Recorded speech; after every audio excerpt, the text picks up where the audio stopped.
Welcome to WINOS, Women in Need of Sanity.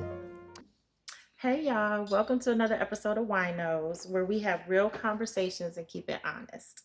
Today's conversation is one I've been looking forward to for a while because I think of when we say the word healing, but are we really doing the work, or are we just hiding new or just finding new ways to hide?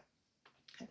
We're going to talk about growth, accountability, boundaries, self-awareness, and what healing actually looks like when the cameras are off and nobody's clapping for you. And I have two amazing women in the studio today to have this conversation with me. First, we have Tamara T. Simmons joining us today. T is no stranger to winos. She joined us on episode 5, where she shared her expertise and insight during our conversation on imposter syndrome. T is a licensed master social worker who always brings honesty, perspective, and the kind of insight that makes you stop and think. She has a way of helping people look beneath the surface, challenge themselves, and see things from a different perspective, which is exactly what I want for this conversation. And before we get started, I have to give you an early birthday shout out because her birthday is in 2 days. Thank you. So thank you for joining us, T. Thank you. You ain't know I knew that, did you? I did. You got me. And joining us as well as is Arthur Latrice Gleen. Latrice is a writer, storyteller, and someone who has been about her journey through life's challenges, the lessons she's learned along the way, and what it means to rebuild and learn difficult seasons. Her upcoming book, Reclaiming My Foundation, launches on June 27th. And when I started thinking about this conversation on healing, growth, and doing the work, I knew she would bring a perspective that would resonate with so many people. I have a feeling she's going to give us a whole lot to think about today. So thank you for being here, Latrice. Thank you. Yay! So let's jump right in. Y'all know I like to go right for the gusto. We're not going with a sugarcoat or wait. So I feel like healing, I'm going to use quotation marks because, people abuse words these days. But I feel like healing has become one of those words we hear all the time now. Everybody is healing. Everybody's protecting their peace. Everybody's setting boundaries. But are we actually doing the work? Or are we just finding prettier ways to avoid the things we don't want to deal with? T, what do you think? So that's a pretty complex question. I would say, as a therapist, the people who are coming to see me, I would say yes, because they've actively identified, for lack of a better word, we're talking about the term healing, a wound, right? They're actively acknowledging that there's a space that needs to be repaired.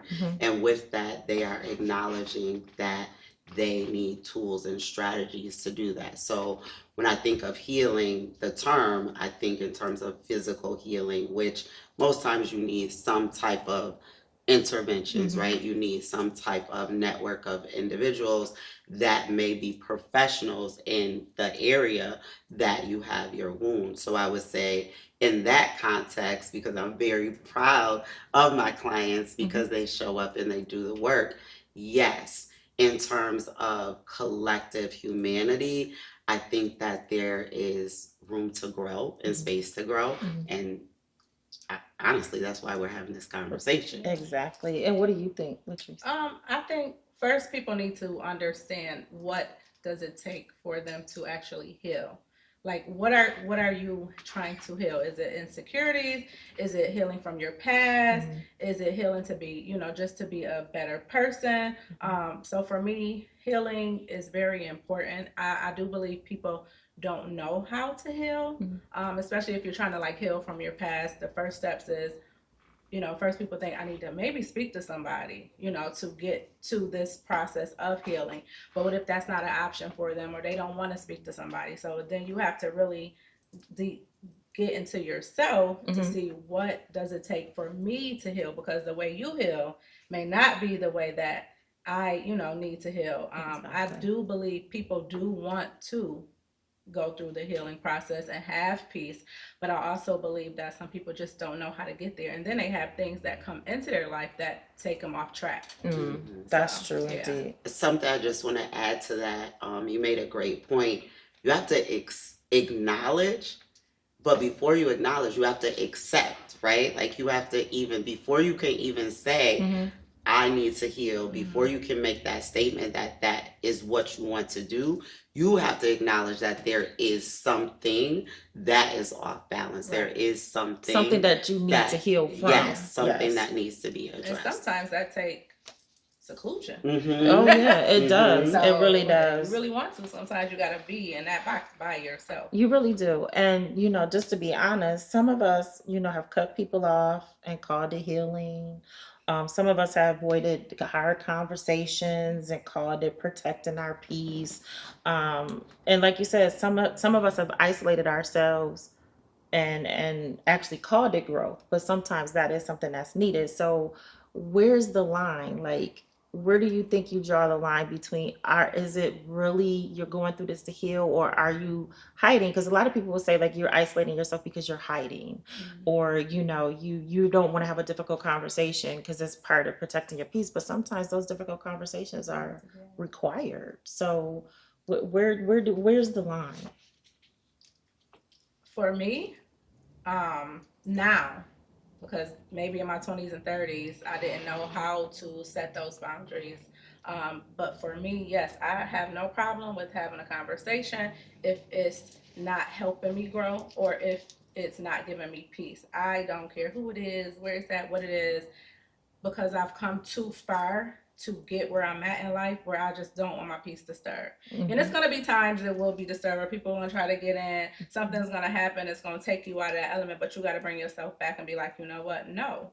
Even with friendships, you have some friends that you've been friends with for years and this person don't have no type of peace in their life at all. And you can talk to them and you can be an example to them, but then sometimes you got to be like, you know what? You is draining me. You are draining me. I can't be I love you, but I can't be drained by you. So once that piece is important and you survive some things and you come to the place where you at now, it really, it's no love lost, but it really don't matter. Like you got to put yourself first a lot of times. True indeed. I agree with that. Two words that come to mind with your statements and your question are standards and accountability. So that to me is really where the fine line comes, because yes, there is a time and it is appropriate, right, to identify what is not serving you, what does not need to be in your orbit. And there also is a space of acknowledging, okay, are you avoiding rather than addressing? So are there conversations that you're opting not to have and you're calling it healing when those conversations are conversations that are going to call upon you to address some things that you may not be ready or in position to address? So that fine line, I just have to go back to the acknowledgement and the acceptance piece, and then you're better able to identify what is that fine line, because there may be some spaces that you need to say, I'm eliminating them permanently. Right. And you can't go back to that. Right. And you know what, just to piggyback off of what you said, you were talking about friends and stuff, but you know what, that can be applicable for family members or anything. Like people will always say, well, that's my sister, that's my this, that's my, but if it's somebody that is draining you, that is stunting your growth, that is keeping you from being in a place that you feel is peaceful, I don't care who it is, you got to go. It's like you said, there's no love lost, but you and people think it's selfish sometimes when you focus on yourself, but you have to be selfish to maintain your sanity. Or do you have to be focused on self-preservation? And when you brought up this topic, one thing that I was mulling over is that some of us in our healing journey have to acknowledge that we started in a deficit. Yes. And for some of us, that healing journey has to go in utero, right? Like we were born into chaos. Right. We were our mother our father, even their union was a union of chaos and instability. So you're coming into this world at a deficit. Yeah. So when we're talking about what does healing look like, what does that concept look like, you might need to be going all the way back. Yeah. and honoring that and giving some forgiveness for yourself and them. And I think that goes to the point of who can be with you on that journey. It may not be that they are with you for the duration, but they are a part of your journey, and you have to process through that. And then a lot of people, they don't think about it, but when you say forgiveness, they think that you forgive somebody for them. No, I feel like you forgive people for yourself, because if you're forgiving somebody, it's something that you're releasing, it's something that you're letting go, it's something that you're putting to rest. So you're not forgiving somebody just to make them feel better. I really do think people need to realize when you give forgiveness, it's really helping you. So I have a question for you, Latrice. Okay. So was there a point in your journey where you realized, I'm talking about healing, but I'm not actually doing the work yet? I feel yes. Like I said, you want to get there. I want to say maybe in my 30s, dating. Dating, you know, I want to be over this person, or I want to get past this person. I want to heal from this. But how are you doing it if you still are communicating with this person? So in that aspect, for me, it was like, and I was that type of person, like, I don't want to completely shut you out my life, you know, but I can't do both and heal properly if I'm trying to heal from this, but I still want you to be a friend. And that's the same thing with family, you know, even if you go through things, like for me, it was like with my dad. You know, I love my dad. It was certain things I needed to heal from the past with my dad. And it's, you know, it's just like, how do you get there? How do you do it? But that also comes with forgiving. You have to forgive. And that goes right along with healing. It does. And not that when you forgive, you don't forget, but you have to let go of those ill feelings and stuff. So do you think, so I'm going to move forward to, you know, social media is the big everything. Everything's about social media these days, everything. But before I do that, I'm going to ask T a question. So T, from your perspective, what are some signs that someone is actually healing versus hiding? Some might not agree. Being strong in your standards and your convictions. Being unwavering. So the example you brought up, when you're dating, right? And you know that this person has violated, yet you feel compelled and, dare I say, sometimes obligated, right? Because you're focused on sometimes, what about that person? What about their feelings, right? Or you remember, you recognize some of the way that they make you feel. And something that we don't often talk about is, okay, what does it say about me when I don't still have this connection? What does it say about me when I'm not still not tied to this person, but I'm not still maintaining access to this person? So I think that is a aspect of it to me. To you? Okay. That makes sense. Okay. So now we're gonna move on to social media. So you think that social media has made healing look easier than it really is? Because online, healing looks like candles and journals and affirmations and vacation photos and everything, but nobody really is posting about the uncomfortable parts. I think social media can make it seem more accessible, and it can make it seem faster.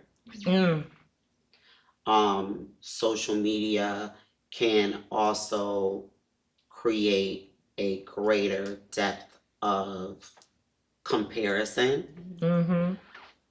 And simultaneously, what you can find through social media are examples and community. So it's not all bad. What I think is problematic is that some people do not have the wherewithal to understand the context of that.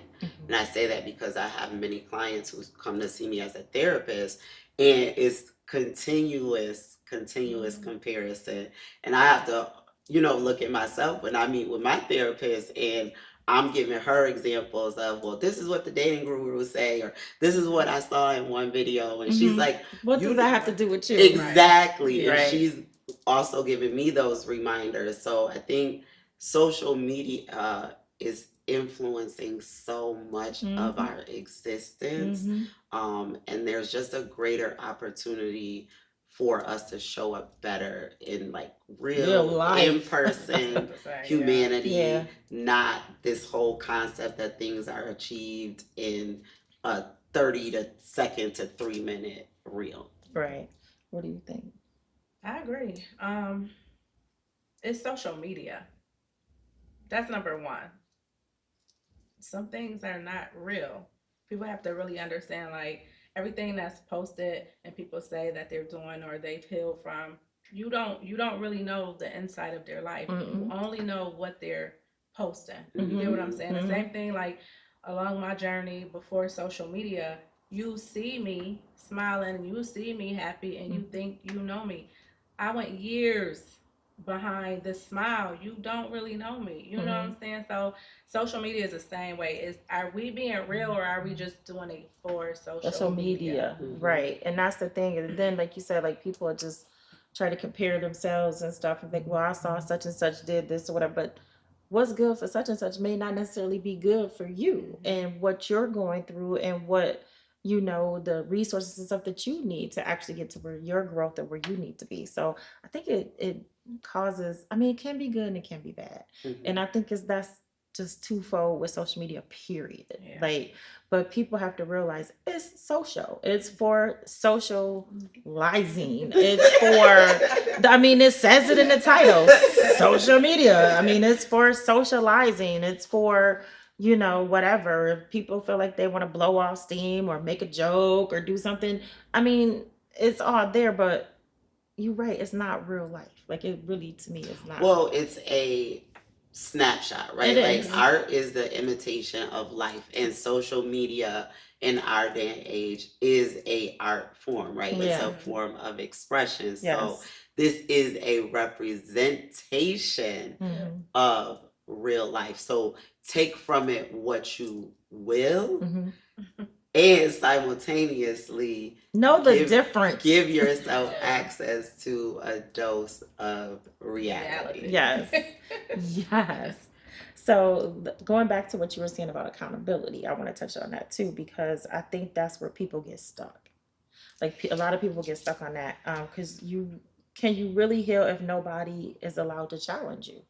Because that's what accountability is people challenging you and stuff like that. So you really can't heal if you don't hold yourself accountable. I agree. No one wants to take accountability for things, especially if it's not good things. You get what I'm saying? I had a conversation with somebody in my family before, and it was like, you have to be accountable for what you do. You have to know that there is consequences. I've had people tell me before about things about me that I'm like, I am not like that. And I'm like, oh, okay, yes, I am. But ain't nobody never, like you said, told me, your attitude is whatever it is. And I'd be like, no, it's not. And I had to look back. I'm like, oh, yeah, some days my attitude is exactly that, but you have to want to be accountable for what you do and change. It's all about if you want to change who you are. It takes courage to be accountable. And for me, a space that I recognize of healing throughout my life has been friendships. It does take courage, right? And it takes really seeing yourself, and that can be really, really scary.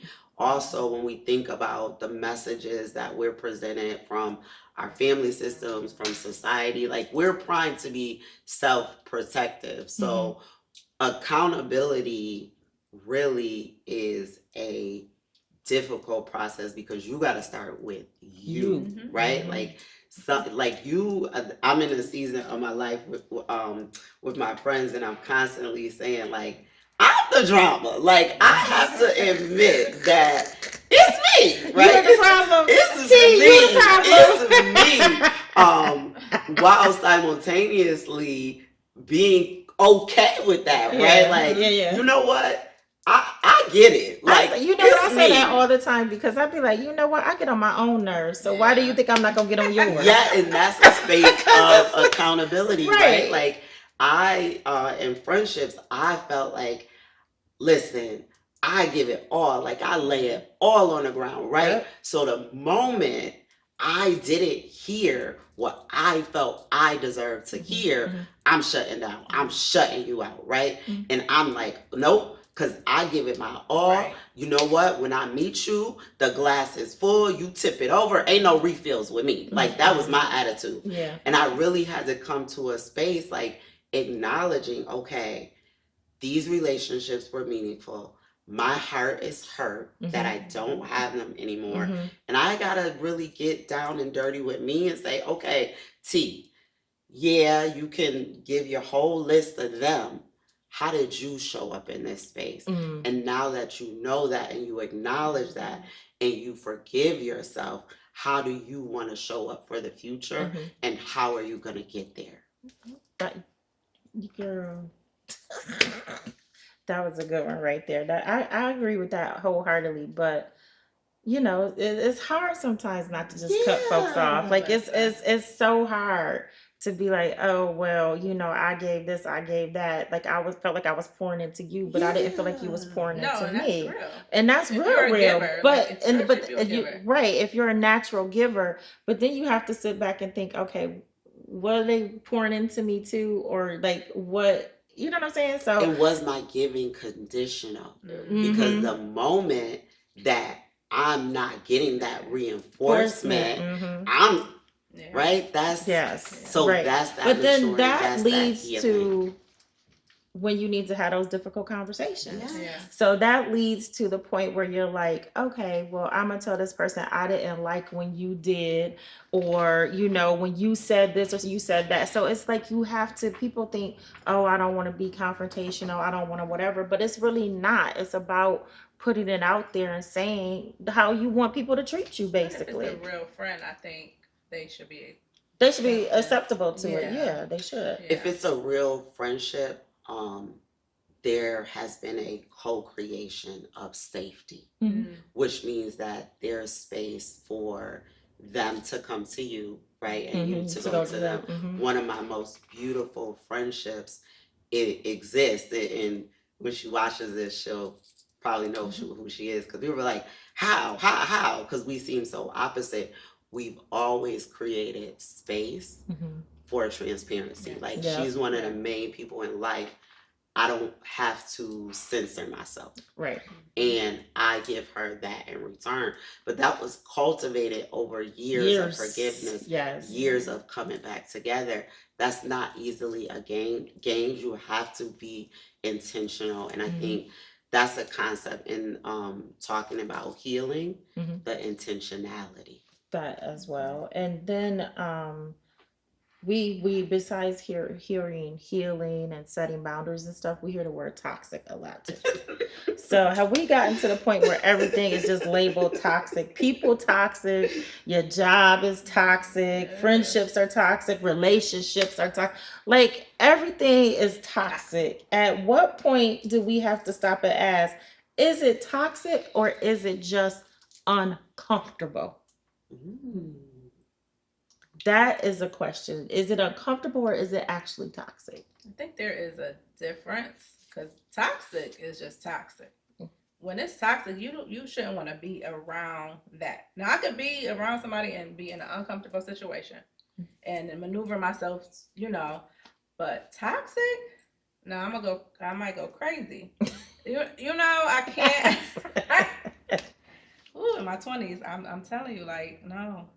You know what? I will say that too. Like people who have known me for a really long time, like this, like calm, cool, collected person that you all see right now. This woman who is always in constant need of sanity, but before was the insanity. Like, people be like, you have grown, you have changed, you have, because man, I would choose violence first before I still will choose violence, but it's gonna take a lot for me to get there now. But I would choose that. And this right here, my mouth, like Yeah. my mouth Mm. was reckless. And when I say reckless, it was, if you looked up "don't think before you speak" in the dictionary, it's a picture of me going like this, like, because it's just, but Yeah. I have grown, and it was reasons why I was like that I did need to heal from, that I actually acknowledged and, held myself accountable. It's like, sometimes, girl, you ain't have to do that. That was You your ain't- weapon of choice, though. Yes. And when we talk about healing as human beings, trauma is a significant part of this, right? So we need to be more conscious of situations and how they impact us and what we learn from them, right? Right. So when we think of the trauma responses, we think of fight, we think only in terms of physical, right? It does that. Fight is however you decide to show up in aggression and violence. And that can be your words. I have situations in my life right now where I'm like, I know why that person don't ever want to talk to me again, because I know what I said, when I said it, and why I said it. Right. And I'm staying 10 toes down in that, right? And then I take a step back and I'm like, you know what?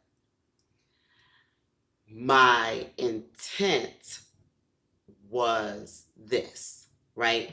But the impact I did not foresee. Yes. And that's where maturity comes, and you become more conscious and aware of your actions. Yeah. Now, I've worked on the mouth, but the face, I still can't work on the face. We're all a work Like, in I progress. can't. This here right here, and I'd be like, That's my attitude. but at least, but it's baby steps. Like, at least I don't just say this. Like, but you can see it in my face. It's like, what in the what? So I'm working. I'm still working. It's, at my ripe half a century. It's still, you constantly got work to do, no matter what. You That's constantly the growth versus fixed mindset. Right. And a lot of people do get into that. They get complacent. They get into that fixed mindset. And it's like, no, you can't. You cannot be like that. You have to, be open to growth and different kinds of things and stuff like that. That's a choice. Yes. You don't have to. I think I don't know if I could say this on your show, but my mama told me all I got to do is stay back black and die. Everything else is a choice. Black, pay taxes and die. Everything else is a choice. So it is, but I'm very quick to correct people when, if I can, yes, respectfully, everything we do and how we show up is a choice. You're right. So even the concept of saying that I am consciously making myself aware of my actions, how they impact myself and others, and I am choosing to go a different path, that is a choice that not everyone takes. Right. So I encourage, especially my clients, when people decide to book with me, to acknowledge and celebrate yourself in the choices that you make. That's a good point. You're right. So I want to talk about protecting your peace, because y'all know that's my thing. I'm always talking about I need to protect my peace at all costs. But I also think that people misunderstand what that actually means.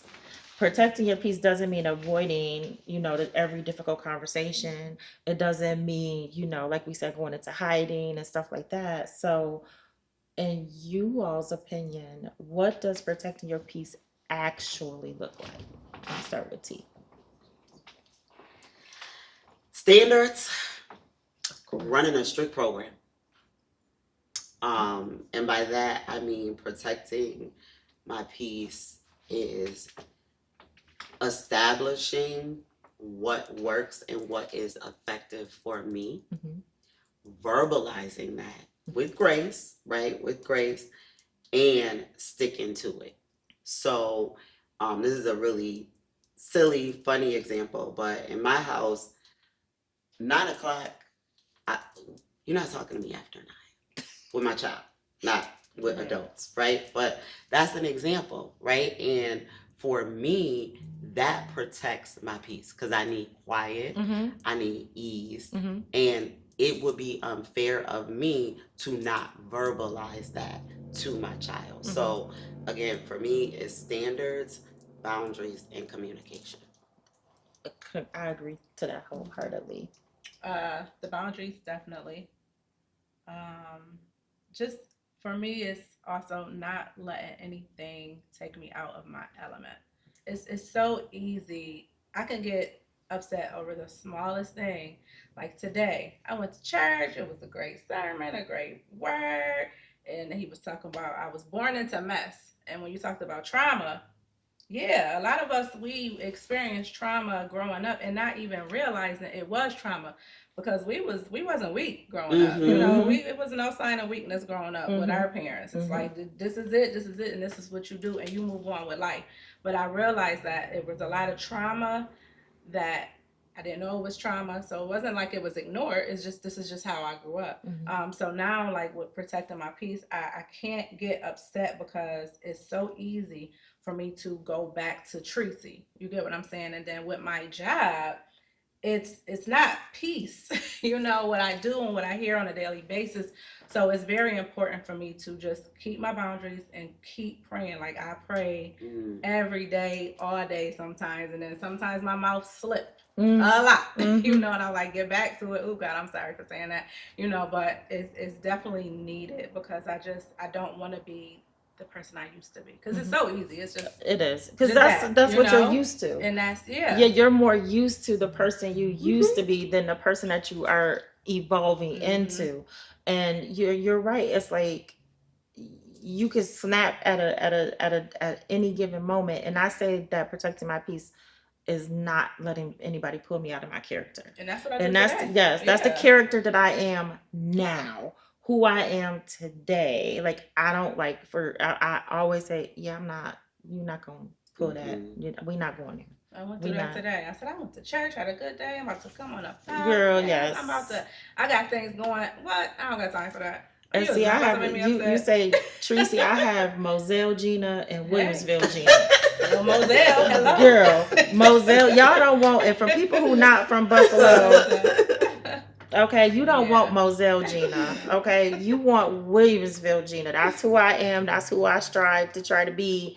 If you from here, you understand what I'm saying when I say those two things. Yeah. But every once in a while, somebody will push that little button. I'll be like, Lord, don't let Moselle Gina come out today. Please. That's the don't. choice that I was That's my choice. What I'm also is that right? It don't be worth it because at the end of the day, it's not worth it. But it's also the consistency, right? It's a practice, right? Like you have to recognize what are those things that are going to get you there and be able to be in such a space as a person that you're able to bring yourself out. And those are those coping restraint. You need right? You need restraint. Lots of that. Also, it takes a lot of restraint within yourself to protect your peace because because it's so easy. It'd be easy.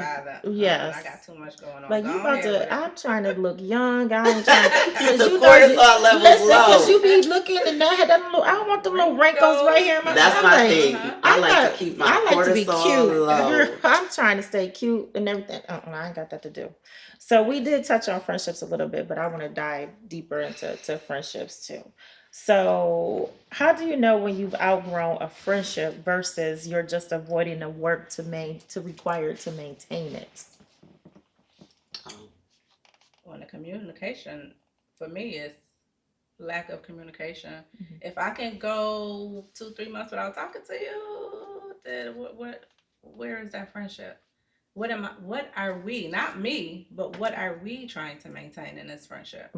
Are we really friends? We don't have to communicate all the time. Or if it's, like a birthday or something traumatic in a friend's life or something, it's how do you maintain that? So friendship, this is a heavy one for me because I've been hurt, but I feel like for me, friendship is the place because I think I'm a good friend. You are. So ask your question again because I had to get. You had to get your bearings. Yeah. So it was, how do you know when you've outgrown a friendship versus when you're avoiding the work to maintain it?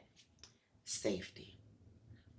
When I think about the friendships that the individuals are no longer in my orbit, that doesn't mean that I don't hold space in my heart for their well-being. Because if I ever considered you a friend, a loved one, I never wish you ill will, because that's a reflection on me, right? Right. However, when I come to a space and time where my brain has like literally been like, wait, what? Like, you don't prioritize me, right? Like, I can't trust that when I'm with you, I'm going to be safe. And when I mean safe, I don't just mean physical safety, right? Like, because we grown, but there have been times in our life where we knew we needed them friends that was going to pull up, right? Like, because we all from the town, right? Oh, okay, right? We all gotta have some thumpers. I'm still gonna pull up. Anytime, any place. I got one right now. She stay on the ready. Now I got two. Yeah. That you can ask any of my friends. They be like, "That's yes, I'm gonna right, pull up." right. But that psychological and emotional safety, as we mature and as we grow, you realize that is hard to come by, right? Yes. The ones that are going to be your safe space, the ones that are not going to ask you to not be you for their safety, the ones who are not going to tell you, well, I know that you like to show up in this space, but I got somebody else that I kind of got to prioritize over here. Okay, that means that our friendship has to look different. Because what I recognize is that the space that I thought we were in together, we're not. And that's okay. It's right? fine. That's okay. I'm still going to love you. I'm still going to value you. It's going to look different. And you know what? That, I don't know why that light bulb just went off, but when you said safety with friendship, that makes me think about somebody that I used to be really, really, really good friends with. And like I said, I don't have any ill will or anything towards her or anything today. None of that. But the friendship went in a different direction because I no longer felt safe. And that just clicked, you saying that. And it's been quite a few years. It's been probably 5 or 6 years since we lost friendship. And well, whatever. But that totally resonated with me just now, that it wasn't a safe space anymore. And if I could respectfully say this, as Black women, safety is not something that people talk about frequently when it comes to us, right? Like when you look at the statistics in so many various areas, we are the most victimized, right? We are the ones, infant mortality, maternal health outcomes, right? Employment outcomes. So we have to condition ourselves that safety is an entitlement. It is. Safety is a right. It is. So the moment that safety is compromised for me, anytime, any place, that's not a place for me to be. No, it's not. And people always just keep safety as something physical. You're not in safe. No, it's all encompassing. That word goes a long way. I don't think people realize that. So and we've talked about the boundaries and standards. So I do know one thing I've learned during healing is it changes your standards, most definitely. So what are some things you used to accept that healing made you realize you shouldn't? Ain't nobody gonna talk to me crazy. Oop. Ain't nobody gonna talk. I'm so big on respect. Now, before you disrespect me, I'm gonna disrespect you. My mouth, we can go toe to toe. We can do this all day. But now I'm just like, no, I'm not about to argue. I'm not about to be disrespected. You respect me, I respect you, and that's, I'm so big on it. It's really bad though. It's really, really bad. It is. Oh, I've always been there. I will agree with you on that because I'm not gonna argue. Basic stuff. I can't. I'm not gonna argue anymore. I will okay you to death. I am not gonna argue with you. Some people want to pull that. They do. They want to pull it out of you and take you out of character. And it happened a few years with me, and I was like, ugh, ooh, Say it again. I was caught up in receiving. I'm a processor. I said, what are some things you used to accept that healing made you realize you shouldn't? I would say comparison. I have my standards, I have my ideas, and I've come to recognize that I would say, well, maybe it's not supposed to be that because so and so went through this, or maybe it's not supposed to be that because of this, right? And I had to come to a space where, and this is something that my dad and I talk about, people will give people excuses for not knowing things because of their frame of reference. So people will give people a justification for showing up how they do in relationships. Oh, because they didn't have their dad. Right. Oh, because this person was absent. But those same people figure out how to buy cars, go to college, work, do stuff, do right. a host of things, right? So I had to learn to stop justifying based on comparison. Stop giving people, I'll give you grace as long as the day is long, but that grace does not have to mean giving up my standards. It does not have to mean making allowances for behaviors, actions, words that I have said, I run a strict program. That's not happening over here. Yeah. And being secure in that. Amen to that. Okay, so I do want to go over a little segment here: healing or hiding. Okay, so I'm gonna go throw out some scenarios. I'm gonna throw out some scenarios, and you tell me if you think it's healing or hiding. Okay. Cutting someone off without a conversation. Hiding. I agree. Yes. Avoiding feedback because it disrupts your peace. That's a little hiding. I think that's hiding. I think it's hiding too, because the thing about it is don't that's part of being accountable. Feedback, as long as it's constructive criticism, but still that's part of the accountability piece. Or you don't want to get any feedback, so because I don't want to hear it, you're going to disrupt my peace. No, that's hiding. That's I know we do a rapid fire, but that's really a space of education, right? Because just because you're sharing it doesn't mean I have to accept it. Right. But when we don't create space for that crucial conversation, we're hindering ourselves. Because I might need to just create the space for me to say, FYI, deuces. Wait, and just like you have mentioned before, calling yourself healed after one good month. Like people think, oh, I'm healed. Right, like I done had one good month. It takes... Oh yeah, I'm completely healed because I had a good month this month. Like, we're all a work in progress, right? So sometimes we got to give an A for effort, right? But that's still not okay. I'm gonna stop doing the work now because I had one good month. No. Right, keeping busy so you don't have to sit with your feelings. That is a form of hiding. It is, and we don't talk about it enough. Busyness is a conditioned trauma response. Because when you are busy, you don't get time to take inventory. You don't get time to process your thoughts. You also don't get time for that rest and restoration. Yep. And a lot of people think that if they're busy, they're fine. Because that's me. I love to stay busy. I don't like to sit and just have idle time. Now, if I'm tired, of course, time to relax, go to sleep. But I just like to stay on the go. Now, for you, that may be a coping mechanism in terms of a healthy coping mechanism, because you're coming from a space of, when we get your book, right, we're going to better understand your journey to being in a space of, I don't want to double down on the word healing, right? You come into a space where you can say, I am whole, right? So for you, part of your wholeness is being busy. Especially knowing our personality types, right? So if you might say, I'm an extrovert, right? I'm not. Put that on tape. She said that all the time, that she is not an extrovert. All the time.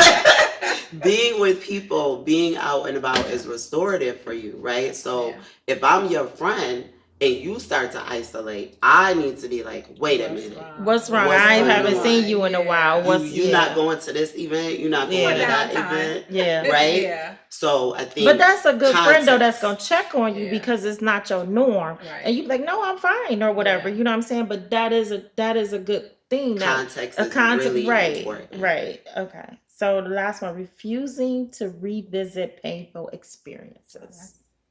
Right. Ooh.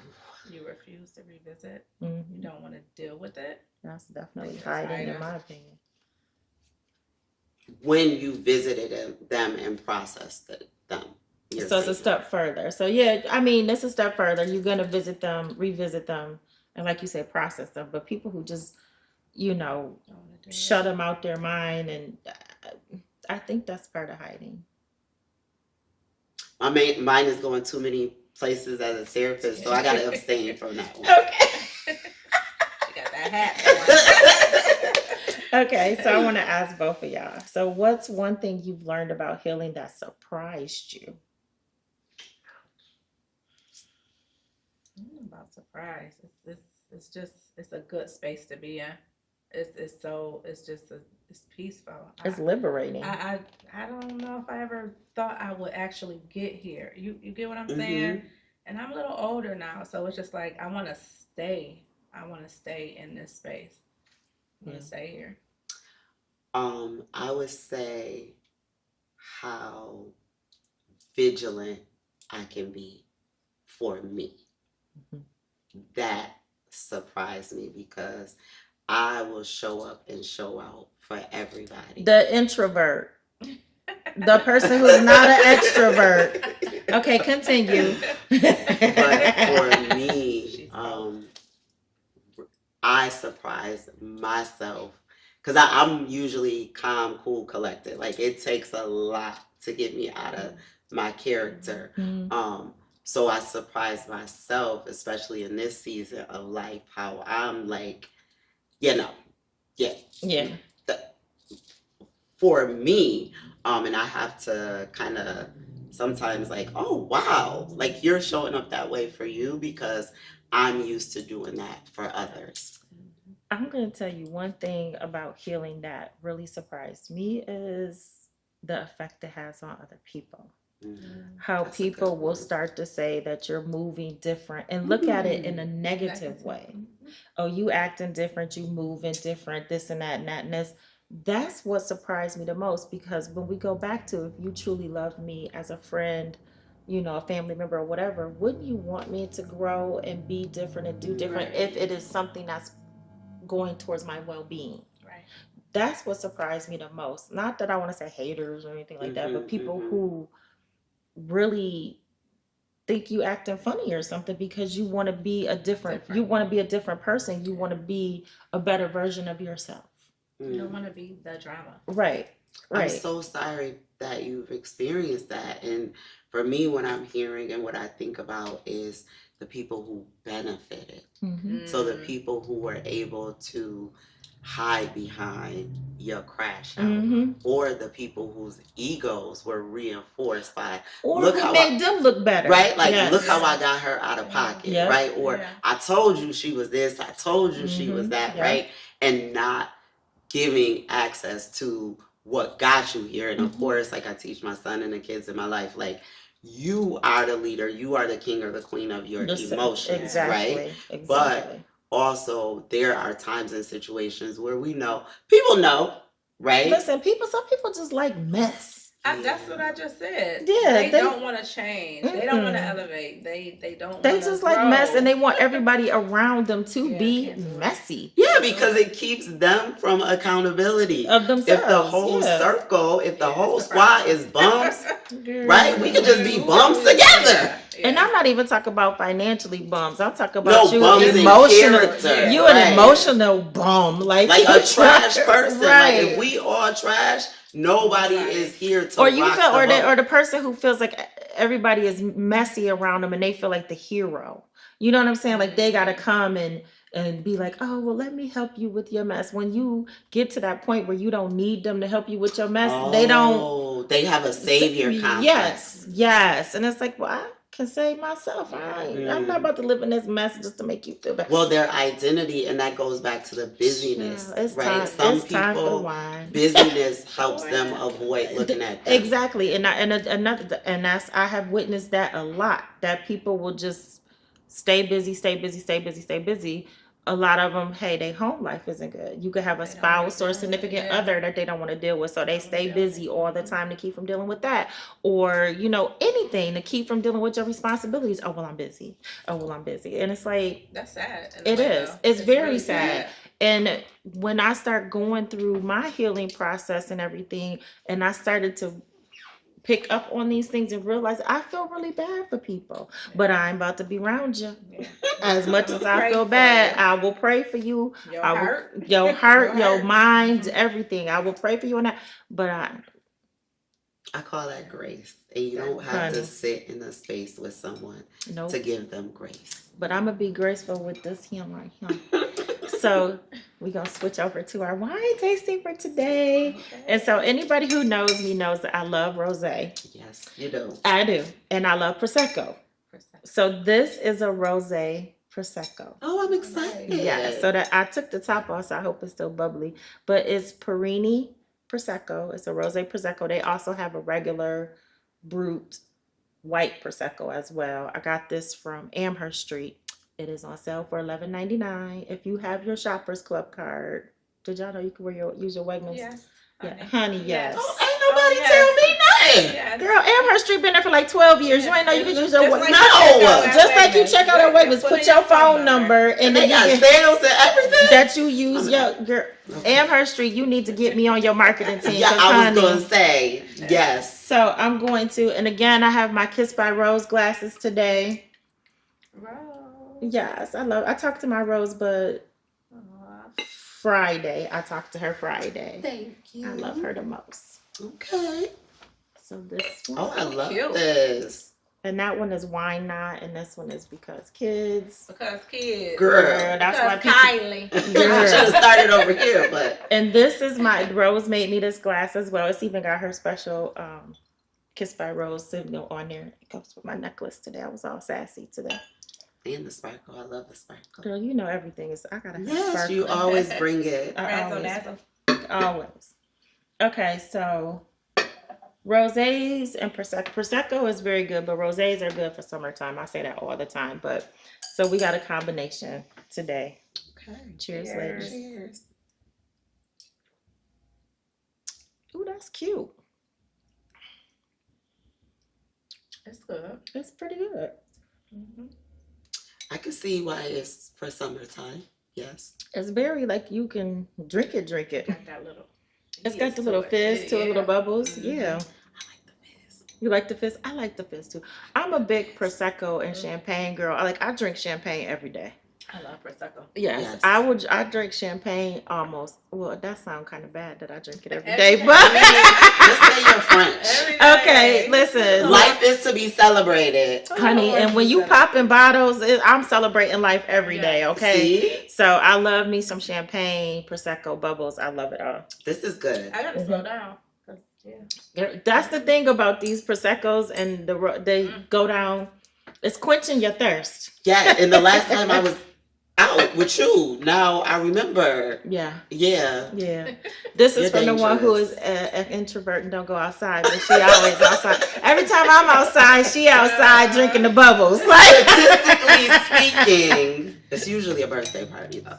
Oh, you right. And I am the birthday. Yes, you are. I am the birthday. Wait, somebody said that the other day. You are the birthday. You are. I like that. I'm the birthday. I love birthdays and stuff. So, so that's okay. We give this one a thumbs up on this one. Oh, definitely. Okay, that's a good one. Wait a minute, you'll be seeing me with my Shoppers Club card. You're so funny. So I want to say, if there's one thing that I hope people take from this conversation, is that healing isn't always pretty. It's never pretty. Never is. It's not comfortable. You have to be comfortable being uncomfortable. Because it's all part of the process. And sometimes the hardest part isn't starting the work, it's being honest about whether you're actually doing the work. Okay. And before we go, I am going to move over to Latrice over here. Because I don't know, in her introduction, I just talked about her book. This is book number 4 for you? This is actually book 5. 5. I Oh, missed one. wow. Lord Jesus, don't hold it to my heart, hold it to my head. And also, when you guys see me always talking about my dope in real life and drogue and everything that I'm always wearing. I ain't wearing it today, but I'm always wearing. Latrice is the woman behind the brand, and she has a new brand that just came out, which she is sporting today. Which, because I'm a slacker McFly, I was supposed to go pick up my new shirt on Thursday. Anyway. So tell us about all your things coming up, the books, everything. So, for those of you who don't know, I'm author Latrice Gleen. I wrote my first book in 2011, which was my autobiography. So it talks about my journey. And then I have I Became Her Too. I did Rebuilding After BS with Tanisha Mackin. So that was a book with a lot of authors in it. Yep. And then from there, I did one in dedication to my father, which was called A Daughter's Love. He passed away from cancer. And that's just an ebook. It's online.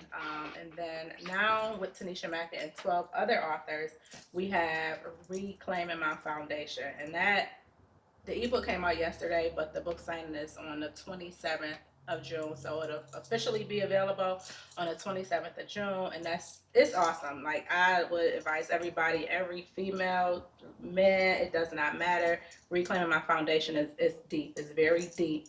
And besides that, I am an entrepreneur. I have my online boutique, Nicole L. Fashion Cosmetics, which I do fashion and cosmetics. I brought you some lip glosses in the car.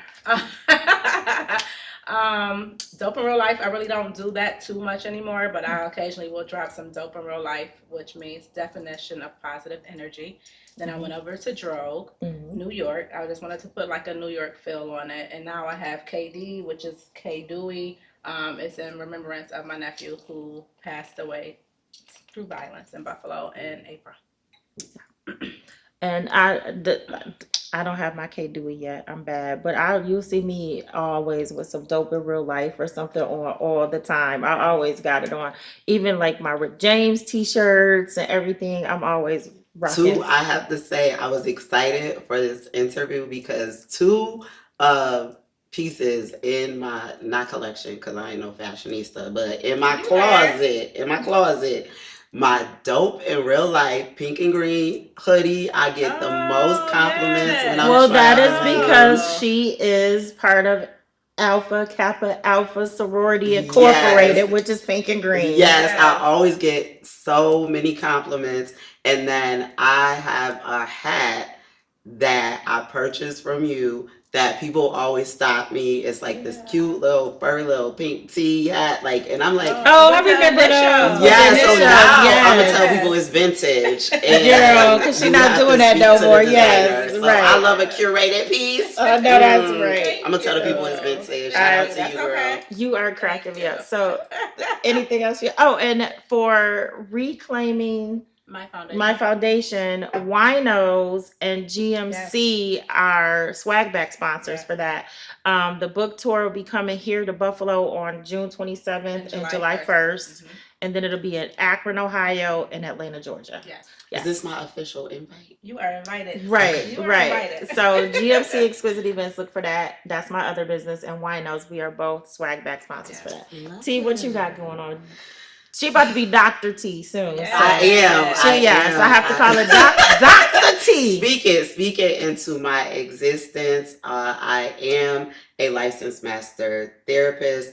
But I'm excited to let you all know that I will be moving into the coaching space this fall. Okay. So I will be launching Love Her Girl, which will be a coaching platform for women who are in a space really that aligns with what we've spoken about today. But it really is about self-empowerment, preservation, and being in a space where you are intentional about loving you out loud. I love that. Oh, I love that. So I do have some exciting things going on with me too. So if you've been enjoying the conversations we have here on WINOS and you're looking for a chance to connect in person, be sure to check out my upcoming wine tour. So I'm doing a WINOS wine tour and it's happening in September. It's going to be on September 27th. Tickets are on sale now, so that's going to be a whole day of wine touring in Lake Erie wine country. So that's coming up. I'm also working on another collaboration that I'm just in the beginning phases of. So keep an eye on that. That'll be something that we're doing over the summertime. But for details about the tour, any upcoming events, my podcast episodes, and all of that, following WINOS and my other business, GMC Exquisite Events. I launched my website a couple weeks ago. Yep, I with Caprick Agency LLC, who's based out of Atlanta, Georgia. Stacy, who used to actually live here in Buffalo, but I love it. I love it. I go out there just to look at it sometimes because I love it. But it's gmcexperiences.com. Is gmcexperiences.com. So stay up to date and everything. So thank you, ladies. I love it. Yes. I love it. I love it. So thank you all for joining WINOS. Don't forget to like, comment, subscribe, and share this conversation with somebody who you think needs to hear it.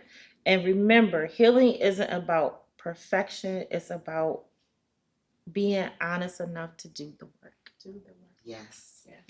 Doing the work. See y'all.